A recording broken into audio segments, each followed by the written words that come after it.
La parole est comme une flèche. Une fois décochée, elle ne revient pas.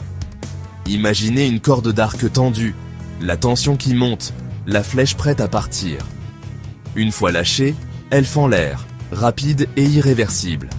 Comme cette flèche, nos paroles, une fois prononcées, ne peuvent être reprises. Elles voyagent à la vitesse de l'intention, impactant tout ce qu'elles touchent. Les mots peuvent construire ou détruire, guérir ou blesser. Chaque syllabe, chaque phrase porte le potentiel de façonner la réalité. Alors, choisissons nos mots avec sagesse. Faisons en sorte qu'ils soient des flèches de bonté, de compassion et de sagesse. Car une fois qu'ils quittent nos lèvres, ils ne nous appartiennent plus. Telle une flèche, ta parole s'envole, mais ne revient pas. Ce proverbe le dit si bien.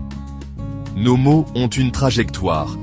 Ils quittent nos lèvres et ils touchent quelqu'un, quelque part. Un mot gentil peut inspirer, un mot blessant peut faire mal. À l'ère numérique, nos mots voyagent encore plus loin, atteignant des personnes que nous ne rencontrerons peut-être jamais. Ils touchent des cœurs, ils pensent des blessures, ils influencent des vies. Mais il peut aussi blesser, diviser, faire souffrir.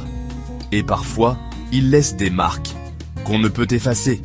Car en fin de compte, le voyage de nos mots définit l'impact que nous laissons derrière nous.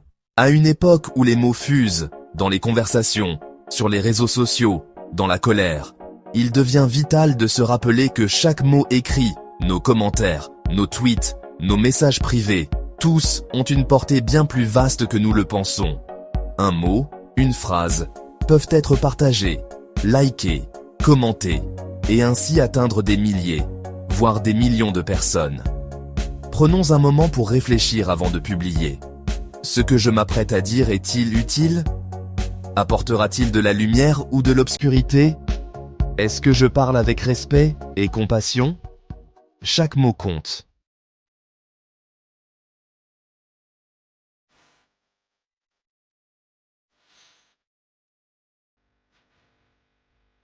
Allah nous rappelle, ô vous qui avez cru, craignez Allah et parlez avec droiture. Sourate Al-Ahzab, verset 70. Imaginez un instant que chaque mot que vous prononcez soit une prière, que chaque phrase soit une offrande. Comment cela changerait-il votre façon de parler ? Que ce soit dans le Coran, la Bible, la Torah, les mots sont sacrés. Ils portent la sagesse des siècles, la lumière de la vérité. Au quotidien, il est facile d'oublier ce pouvoir sacré des mots. Chaque phrase peut être un acte de foi ou une trahison de nos valeurs.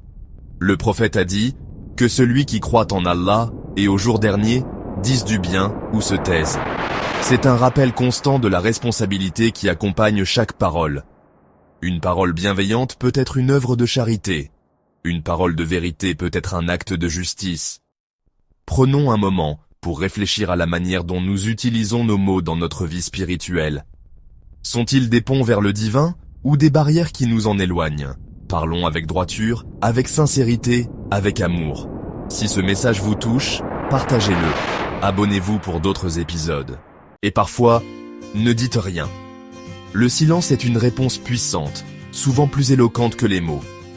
Dans notre monde bruyant, le silence peut être une oasis de paix.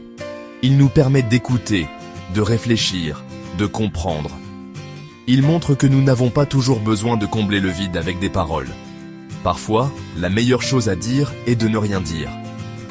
Alors, la prochaine fois que vous serez tenté de parler, demandez-vous, le silence ne serait-il pas plus sage ? Combien de flèches ont blessé, alors que vous vouliez juste exister ? Nos mots sont comme des flèches. Parfois, ils atteignent leur cible malgré nous. Il est temps de transformer nos flèches en instruments de paix, de faire de nos paroles un refuge pour ceux qui en ont besoin. Et parfois, taisez-vous, car le silence peut être plus puissant que les mots. Si ce message vous touche, partagez-le. Abonnez-vous pour d'autres épisodes.